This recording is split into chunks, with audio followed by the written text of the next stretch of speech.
মানে আপনি স্টাডি করছেন এরকম স্টুডেন্ট হলে চলবে না। আপনি 10 ক্লাস অবধি পড়েছেন, তারপরে বেকার হয়ে গেছেন, বা গ্র্যাজুয়েশন রয়েছে, তারপরে আপনি বেকার হয়ে বসে আছেন, তাহলে আপনি পাবেন।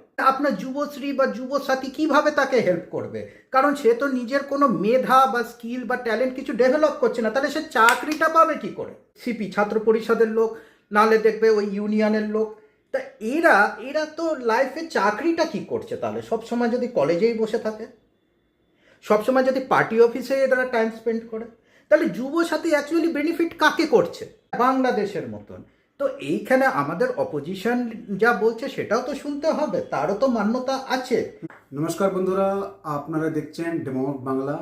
আমাদের সাথে আছে শুদ্ধাত্মা মুখার্জিজি। নমস্কার। উনি একজন ইন্ডিপেন্ডেন্ট জার্নালিস্ট, পশ্চিমবঙ্গকে খুব ভালো করে চিনে উনি। বর্তমান যে প্রস্তুতি হচ্ছে পশ্চিমবঙ্গে, শুদ্ধাত্মাজি, এটা নিয়ে আপনি একটু আমাদেরকে বলুন যে যুব সাথী, স্ত্রী সাথী, মহিলা সাথী, ট্যাক্সি সাথী, ভাতা সাথী, অতগুলো যে সাথী যে দিদি তৈরি করেছে, স্পেশালি যুব সাথী, এটা নিয়ে পশ্চিমবাংলার কি ভাবছে আর ওর ইম্প্যাক্টটা কি হবে? দেখুন, যুবসাথী যে ব্যাপারটা রয়েছে, প্রথমে জানতে হবে এটা সুবিধা কাদের করে দিচ্ছে, কে বেনিফিশিয়ারি, এটা কারা নিচ্ছে, কারা পাচ্ছে। আপনি যদি যে কোনো গুগল সার্চ করেন, আপনাকে যুবসাথীর, যদি আপনি ওয়েবসাইটেও যান, ওখানে এলিজিবিলিটি ক্রাইটেরিয়া আছে যে আপনি যুবসাথীটা পাবেন কিনা। আর সব থেকে আশ্চর্য সেই ব্যাপারটা হচ্ছে যে ওখানে এলিজিবিলিটি ক্রাইটেরিয়াতে লেখা আছে যে আপনি কোনো স্টুডেন্ট হলে চলবে না।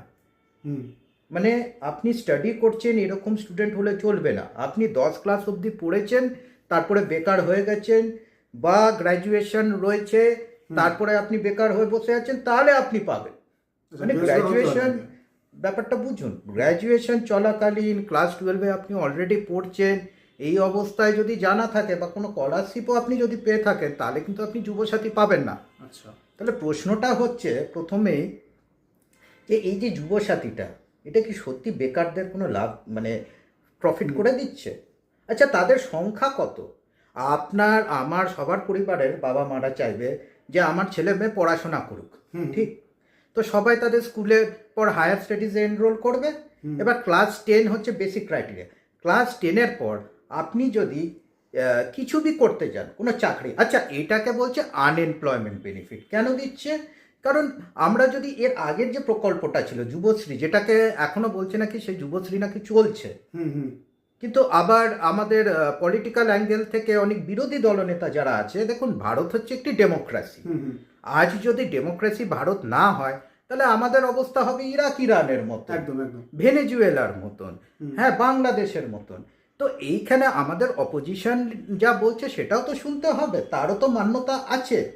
এইবার আমরা দেখেছি যে দিল্লিতেও অপোজিশনের ভালো মান্যতা আছে, আমাদের পশ্চিমবাংলাও অপোজিশনের ভালো রোল আছে।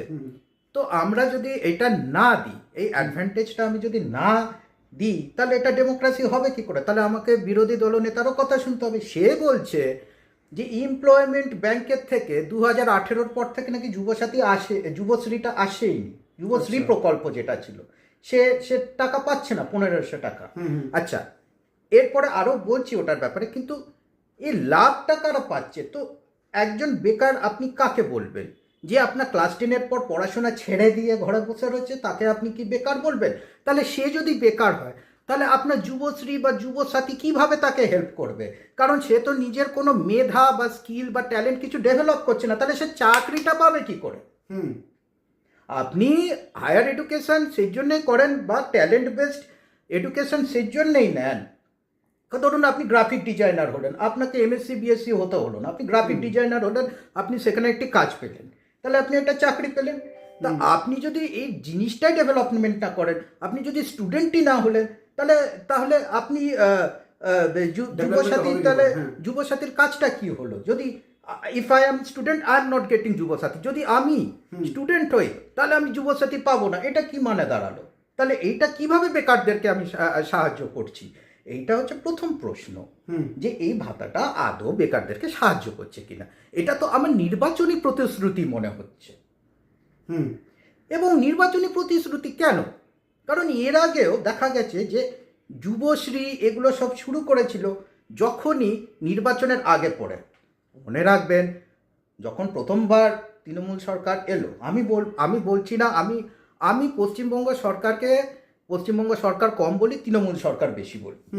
কারণ আমরা সব জায়গায় দেখতে পাচ্ছি যে সারা ভারতের থেকে এরা আইন একটু বেশি বোঝে এবং আইনটাকে নিজেদের মতন ব্যবহার করতে চায়, যার জন্য দেখছি সারা ভারতে এসআইআর যে ব্যাপারটা রয়েছে, কোথাও কোনো সমস্যা নেই, যত সমস্যা এ রাজ্যে। আর আর আর এই রাজ্যে ওরা আইনটাকেই এমনভাবে প্রণয়ন করেছে, এদের দেওয়া বিডিও বিএলওরা, যে এখনো আমার রাজ্যের 60 লক্ষ মানুষ ভোট দিতে পারবে কিনা সেটা জানে না। মানে কি লজ্জার বিষয়। তারপরেও আমি বলছি যে এরা তৃণমূল সরকার সবসময় দেখবেন যে 2013-14 পর থেকে নিজেদের চলে এসে নিজেদের হোল্ডটাকে কায়েম করার জন্য এই যুবশ্রী প্রকল্প এসব এনেছিল।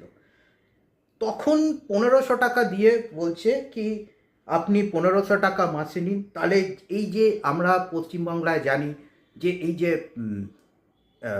স্টুডেন্ট ইউনিয়ন ব্যাপারটা, ছাত্র পরিষদ, তার আগে আমরা এসএফআই এর দাপট দেখেছি। এবং এসএফআই শুধু একলা না, এসএফআই এর সাথে তার আগে আমরা দেখেছি DYFI, Democratic youth front of India, যেটা বামেদের যুব যে এটা ছিল। তা এই প্রকল্পগুলোর নাম শুনুন, যুবশ্রী, যুবসাথী। আমরা টিএমসিপি ছাড়াও তৃণমূলের যে যুব সেলটা রয়েছে তাদেরকেও মনে রাখতে হবে, তারা তো সব ক্যাডার, ঝান্ডা ধরা, তারা তো ম্যাক্সিমাম গিয়ে দেখবে এখনো কলেজে ওর বয়স চলে গেছে। কলেজে কটা বছর? নর্মাল বিএসসিতে 3টে বছর, এমএসসি করলে প্লাস 2 বছর, টেকনিক্যাল কলেজে 5 বছর টানা একটা ম্যাক্সিমাম। তো তারপরেও এরা দেখবে কিছু দাদা ফুদারা তখনও বসে রয়েছে কলেজ। এরা কি নয় দেখবে ওই সিপি ছাত্র পরিষদের লোক, নাহলে দেখবে ওই ইউনিয়নের লোক।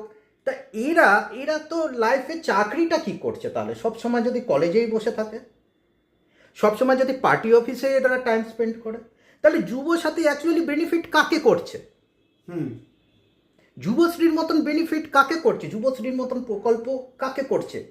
আজকে বলছে যে 21 থেকে 40, মানে 18 বছর হলে আপনি পাবেন না এই ভাতা, আবার আপনি 40 বছর ঊর্ধ্বে চলে গেলে আপনি পাবেন না এই ভাতা।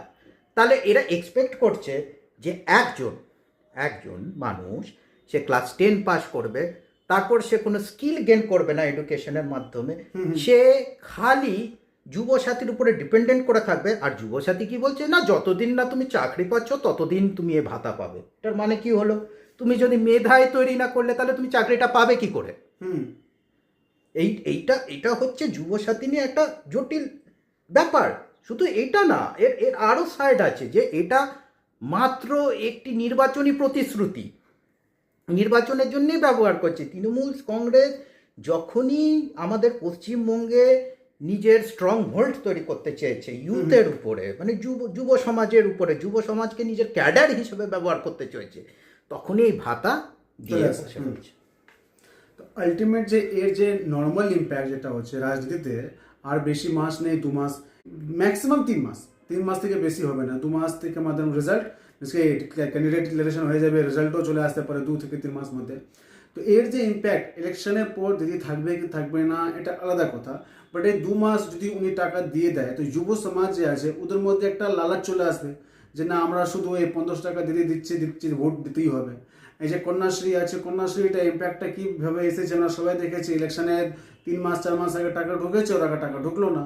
বাট আলটিমেট একটা যে পশ্চিমবাংলাকে ভাতা যে রাজ্য করতে চাইছেন উনি, মিনস কি আমাকে একজন জিজ্ঞেস করছিল একটা মানুষের ভোটের ভ্যালু কত আছে, তাই আমি বললাম কি অ্যাপ্রক্স 90,000 ভোটের ভ্যালু আছে। একটা ভোটের ভ্যালু হচ্ছে অ্যাপ্রক্স 90,000। কী করে আমরা যদি 1500 টাকা করে 5 ইয়ার ক্যালকুলেট করি তাহলে অ্যাপ্রক্স 90,000 আসছে। তো 90,000 যে অ্যামাউন্ট হচ্ছে একটা ভোটের ভ্যালু, তাহলে এরা কতটা টাকা আর্নিং করছে? দেখুন, সবার আগে যে সমস্যাটা হচ্ছে যে 1500 টাকা আপনি 1 বছরে জুড়ছেন, তাই তো? 1500 5 ইয়ার্সে জুড়ে 90,000 আপনি করছেন।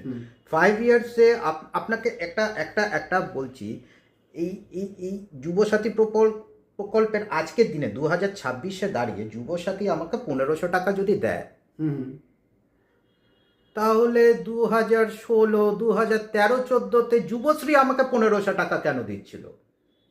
তাহলে তখন আমাকে 500 টাকা দেওয়া হতো। আরে মুদ্রাস্ফীতি বলে কোনো ব্যাপার আছে তো? 2013-14-তে যে জিনিসের দাম ছিল যা, তা আজকের দিনে রয়েছে? না 2013-14-তে আমাদের রাজ্য সরকার যা ট্যাক্স তুলতো ভ্যাটের থ্রু থেকে, তা আজকে জিএসটির পরে রয়েছে? না কারণ ভ্যাট হচ্ছে ভ্যালু অ্যাডেড ট্যাক্স, আর জিএসটি অনেকটা সেরকমই।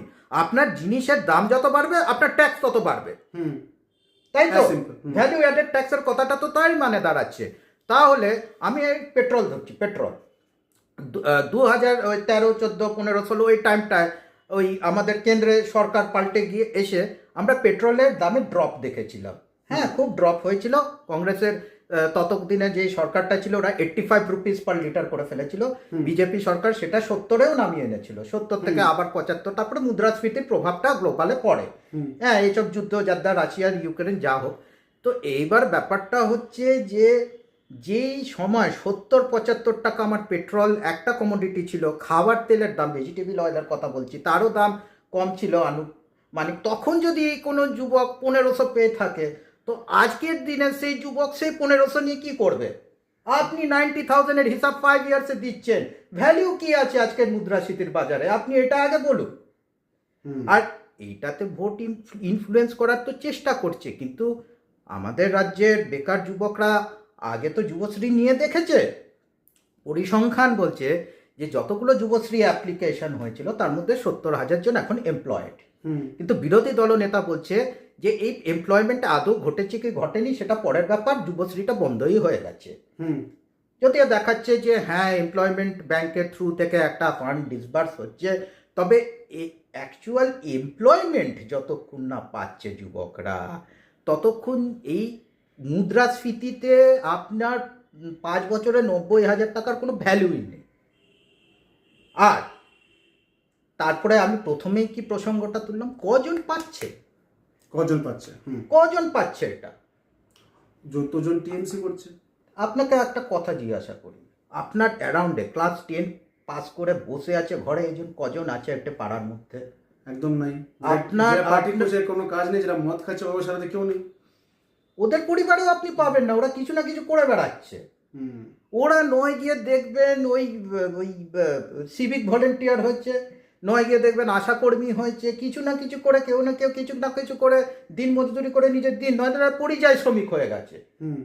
তাহলে পার্সেন্টেজ অফ পিপল, কত শতাংশ লোক এখান থেকে বেনিফিট হচ্ছে, এটা আগে আপনাকে কিন্তু প্রমাণ করে দিতে হবে। আর আপনি যদি বলেন যে আমাকে বাইরের লাইন দেখে আমি বলে দিচ্ছি যে এত শতাংশ লোক বেনিফিট হচ্ছে, ওটা কিন্তু মিস্টেকটা করবেন না। প্রথমে আপনাকে বুঝতে হবে যে এই জিনিসটা আজকালকার সবই অনলাইন, এমনকি যুবশ্রীও ফান্ড ডিসবার্স করতো অনলাইন, এমপ্লয়মেন্ট ব্যাংকের থ্রু থেকে। সেই অনলাইনের যুগে দাঁড়িয়ে হঠাৎ রাস্তায় এত জমায়েত দেখানোর কি প্রয়োজন পড়লো? আমি তো বলেই ফেলছি যে রাস্তায় জমায়েত করার কি প্রয়োজন করলো? আপনি কি তৃণমূল গভর্নমেন্ট, আপনি কি দেখাতে চাইছেন যে আপনারা যুবকদের রাস্তায় নামিয়ে আনলেন অনলাইন সিস্টেমটা না রেখে? আপনি কি দেখাতে চাইছেন যে লোক কতজন আপনাদের কাছ থেকে বেনিফিটেড হচ্ছে? আমার তো প্রশ্ন এটাই যে 5 বছরে 90,000-এর কি ভ্যালু, কি ভ্যালু আছে? আমি দেখেছি অনেকে কমেন্ট করছে যে এই জিনিসটা, এই ভাতা যেটা পাচ্ছে, এইখান থেকে বেকাররা এটাকে ইউটিলাইজ করে কীভাবে করবে না, পরীক্ষার ফর্ম তুলবে, তারপরে তাদের কিছু এই সরকারি পরীক্ষা দেবে, ফর্ম তুলবে, প্রিপারেশন করবে। আজকে আপনাদের ক্রাইটেরিয়া বলে দিচ্ছে যে পড়াশোনা করা কোনো স্টুডেন্ট এটা পাবে না।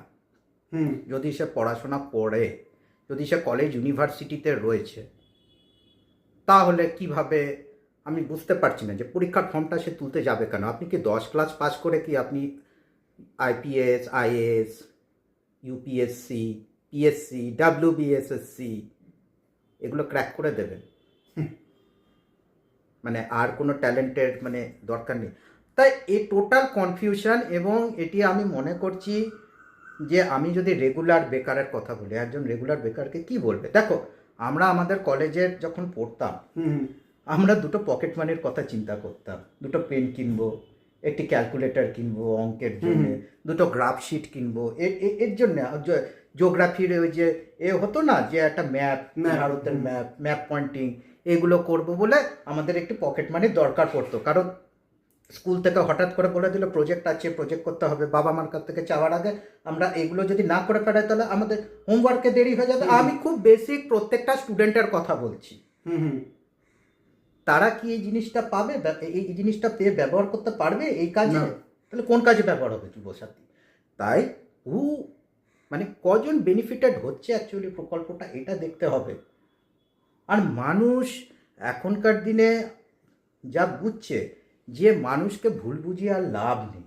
আমি অন্তত এটা বিশ্বাস করি যে মানুষরা ভুল বুঝবে না এটাতে।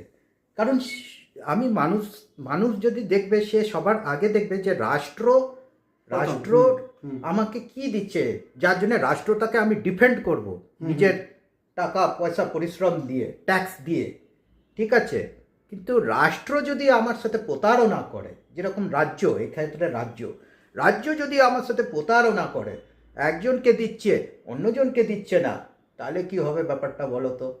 তাহলে কি যুবসাথী টিএমসির ভোট ব্যাংককে স্ট্রং করবে আদৌ? আমার তো মনে হয়